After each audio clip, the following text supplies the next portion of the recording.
युद्ध कैसा भी हो, विजय हमारी ही होगी। जो भी मेरे मार्ग में आएगा उसका विनाश करूंगा मैं और बनूंगा संपूर्ण ब्रह्मांड का सम्राट। जब अहंकारी त्रिकुर अपनी राजसभा में एक घोषणा कर रहा था, तभी वहां उसकी पत्नी ने आकर उसके विवेक को जागृत करने का प्रयास किया, किंतु अहंकार के मद में तो किसी की भी बुद्धि का विनाश हो जाता। फिर त्रिकुर तो एक असुर ही था। महारानी तृप्ता, बस!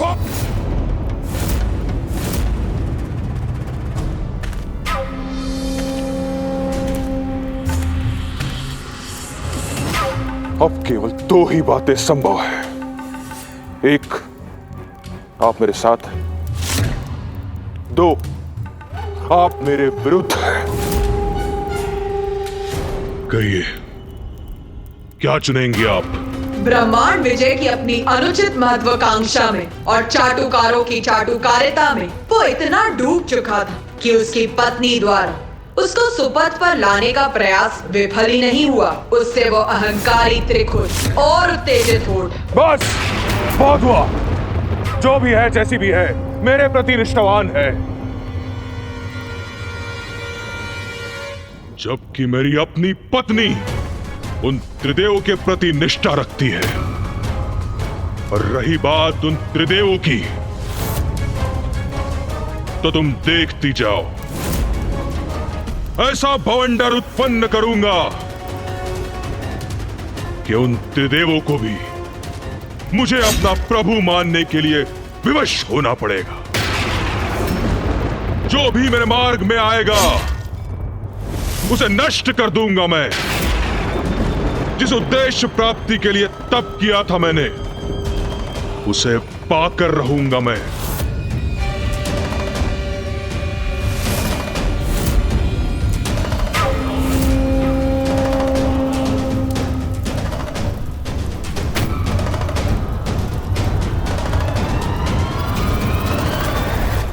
प्रभु, आपके यहाँ आने का क्या प्रयोजन है?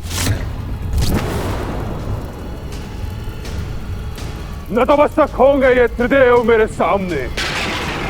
उसी का उपाय करने आया हूं यहां।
अद्भुत है प्रभु की शक्ति।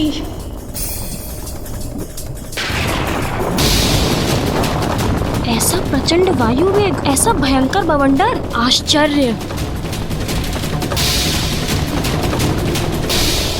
प्रभु, मैं कुछ समझी नहीं। इस बवंडर के प्रभाव से त्रिदेव आपके समक्ष झुकने पर क्यों विवश हो जाएंगे? सब स्पष्ट हो जाएगा दुर्मुखा, तो बस देखती जाओ।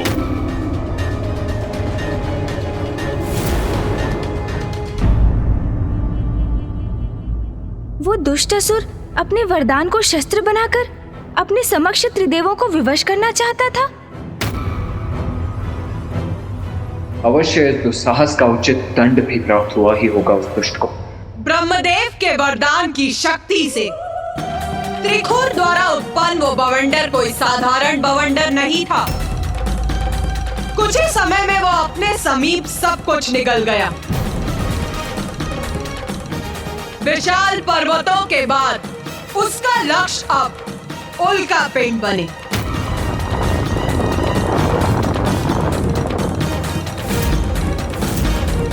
किंतु उस बवंडर की शक्ति अब कम होने के स्थान पर बढ़ती ही जा रही थी और एक समय ऐसा आया जब वो अपनी ओर ग्रहों को भी खींचने लगा।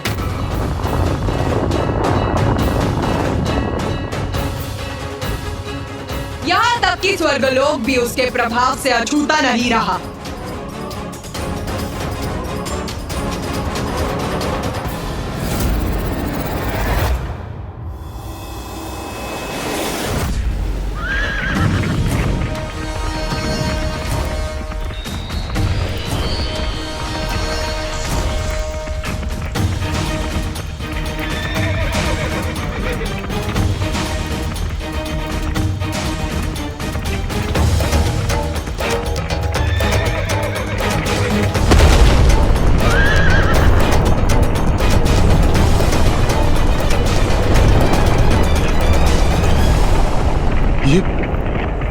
ये कैसी तीक्ष्ण, कर्णभेदी और भयानक ध्वनि थी।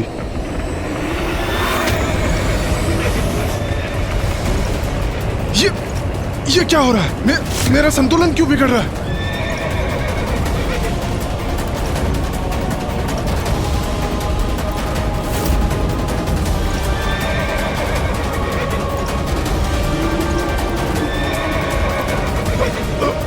ये क्या हो रहा है?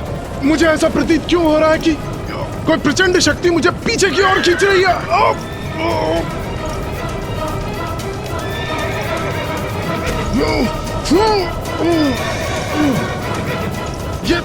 ये प्रचंड वायु प्रवाह का बवंडर कैसा है?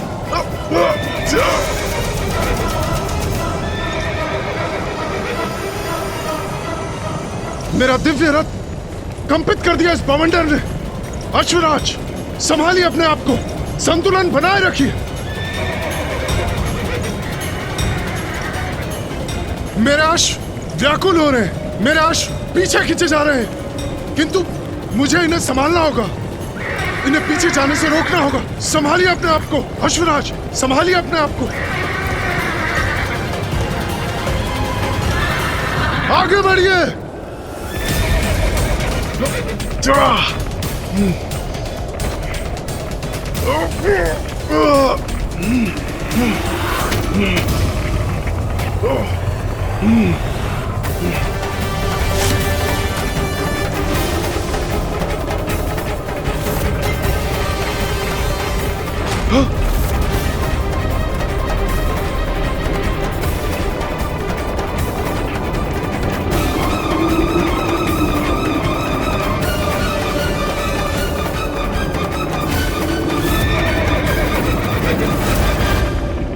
पृथ्वी से निम्न सभी सप्तलोक इस बवंडर के कारण संकट में हैं।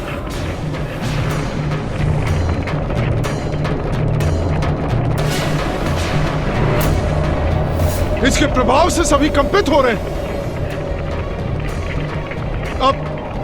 अब तो ये बवंडर सभी लोगों को लील रहा है। ये कैसे संभव है? हाँ?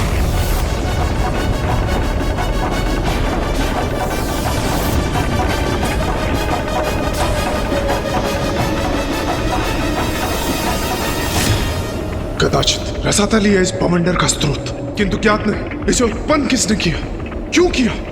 इसे शीघ्र रोकना होगा हमें, अन्यथा इस प्रकार तो ये बवंडर पृथ्वी और स्वर्गलोक के साथ सभी लोकों और ग्रहों को लील जाएगा। मुझे अभी इंद्रदेव और अन्य देवताओं को सूचित कर इसे थामने का उपाय ढूंढना चाहिए। आगे बढ़िए अश्वराज, आगे बढ़ते रहिए।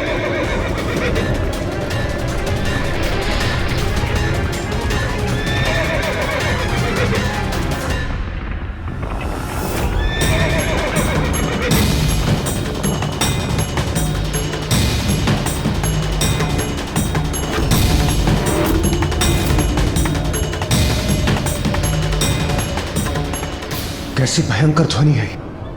जैसे वायु का तीव्र प्रभाव।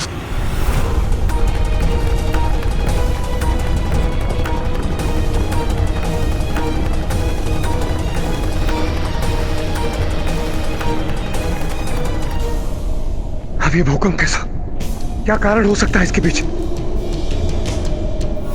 ये कैसा संकट है जिसके कारण स्वर्गलोक असंतुलित हो उठा है? इंद्रदेव! सूर्यदेव? अवश्य सूर्यदेव के पास कोई समाचार होगा। उचित है।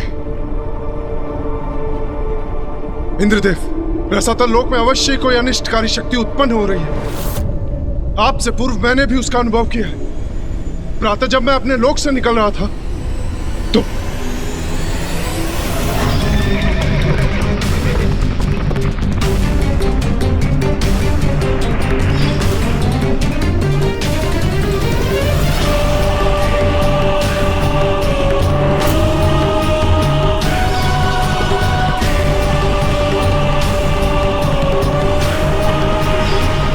अब ये कैसी विकट स्थिति उत्पन्न हो गई? देवराज इंद्र को भली भांति ज्ञात हो गया कि स्थिति नियंत्रण से बाहर जा रही थी। कुछ ही समय में वो अदृश्य अनिष्टकारी शक्ति पृथ्वी, ग्रहों, सूर्य, चंद्र और स्वर्गलोक को भी निगलने वाली थी। तो इंद्रदेव ने अविलंब सृष्टि रचयिता ब्रह्मदेव जी के समक्ष प्रस्तुत होकर उनसे ही सहायता की गुहार लगाई। ब्रह्मदेव, हम उस बवंडर के स्रोत को ढूंढने रसातल भी जा सकते थे, किंतु उसका अनिष्टकारी प्रभाव इतनी शीघ्रता से बढ़ रहा था कि समय व्यर्थ किए बिना आपके समक्ष आना ही मैंने उचित समझा।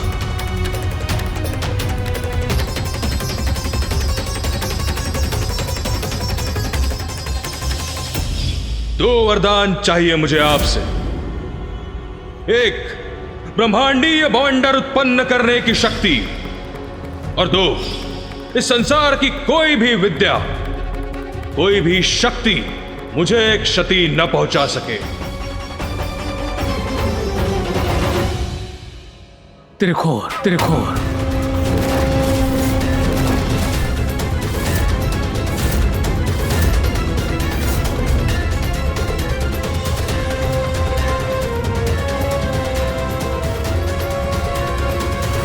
त्रिखुर? कौन है ये त्रिखुर ब्रह्मदेव? देवराज, असुर त्रिखुर मेरा परम भक्त है।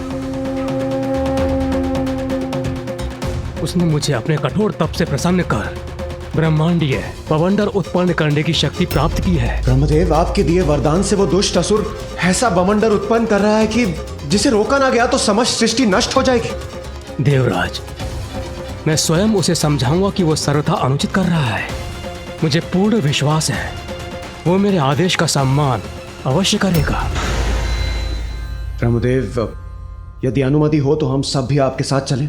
नहीं देवराज, यदि आप सब लोग मेरे साथ जाएंगे तो हो सकता है कि वो इसे अपने विरुद्ध एक चुनौती समझकर उत्तेजित हो जाए। आप चिंता ना करें, मेरा परम भक्त है वो। मेरे आदेश को कदापि नहीं ठुकराएगा, अवश्य रोकेगा इस बवंडर को वो, और समस्त लोगों एवं ग्रहों को इस संकट से मुक्त करेगा। प्रणाम ब्रह्मदेव।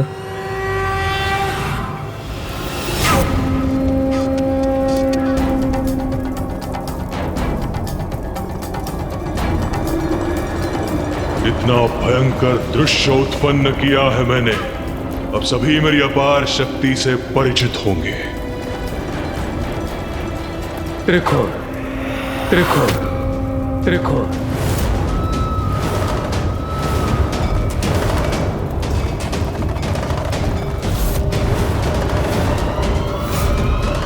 ब्रह्मदेव यहाँ?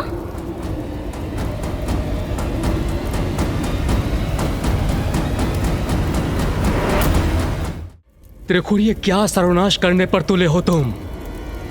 अभी रोको इसे। ओ ब्रह्मदेव, आप अतिशीघ्र प्रकट हो गए। आप इस बार समय नहीं लगा आपको आने में। और वो अन्य दो देव दिखाई नहीं दे रहे हैं। एक नारायण और दो महादेव।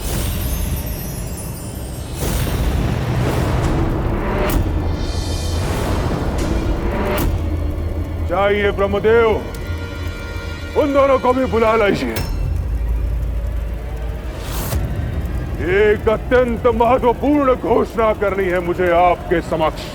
त्रिशूल, मैंने तुम्हें वरदान इसलिए दिया था कि तुम कुछ हित कर सको, किंतु भूल की मैंने। ये भूल कर कि अंततः तुम हो तो एक असुर ही।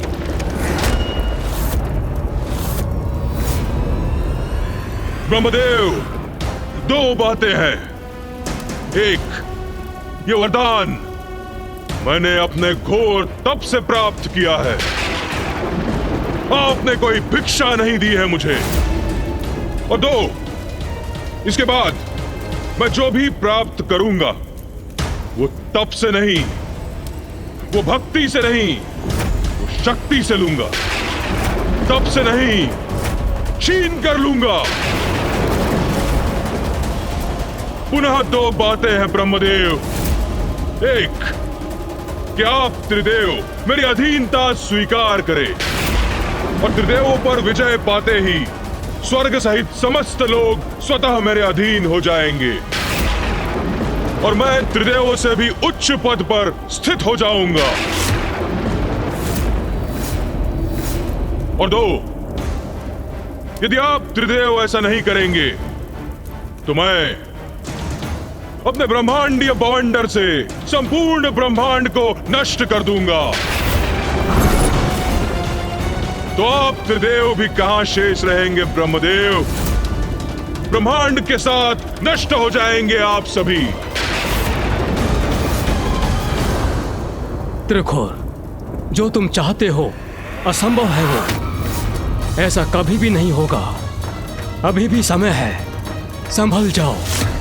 एक उत्तम असुर राजा बनने के सभी गुण हैं तुम में, परंतु अन्य का अहित करना छोड़ दो। उससे तुम्हें कुछ भी प्राप्त नहीं होगा।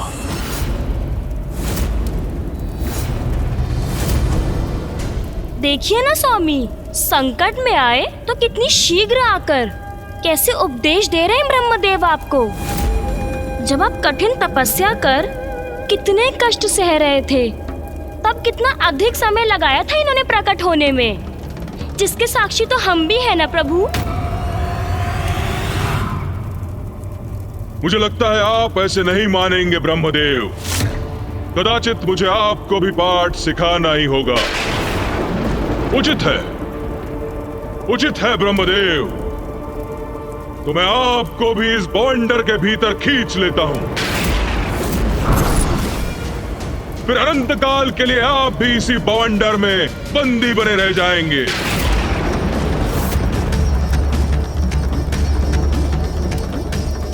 ये दुष्ट मेरा सुझाव स्वीकार करने के स्थान पर मुझसे उद्दंडता कर रहा है।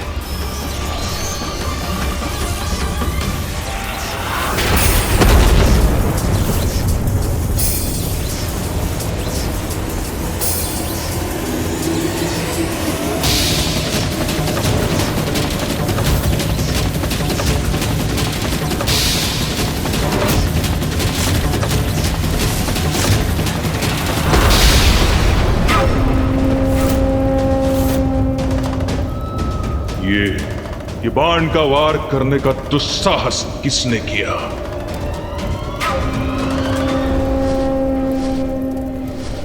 आकाश मार्ग से ये कौन आ रहा है यहां? देखो तो।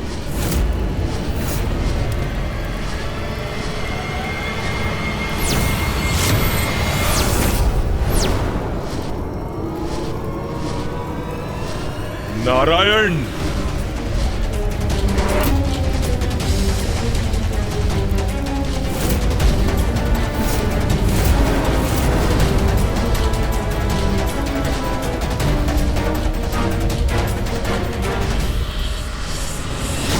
तो आप भी यहां आ ही गए नारायण। उचित है, आपका यहां आगमन भी उचित ही है। अब केवल उस महादेव की प्रतीक्षा है, वो एक बार आ जाए। उसके पश्चात आप तीनों एक साथ नमन करना मुझे। तत्पश्चात आपके सभी अपराध क्षमा कर दूंगा मैं।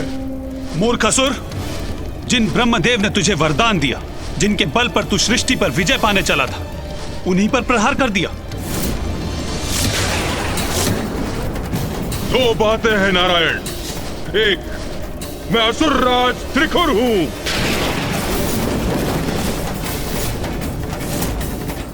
तो छल, कपट और पीठ पर वार करना तो मेरा स्वभाव है।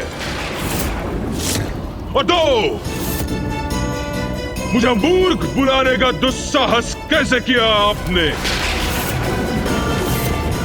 आप दोनों को कष्ट तो नहीं पहुंचाऊंगा मैं, किंतु आपके किए प्रत्येक अपमान के परिणाम स्वरूप आपकी सृष्टि को अवश्य कष्ट दूंगा मैं।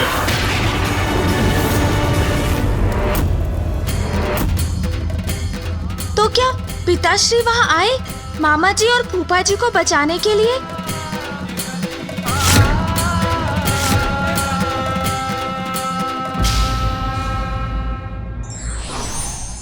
बल का अंधकार व्यक्ति का विवेक हर लेता है, जो उसके ही पतन का कारण बन सकता है।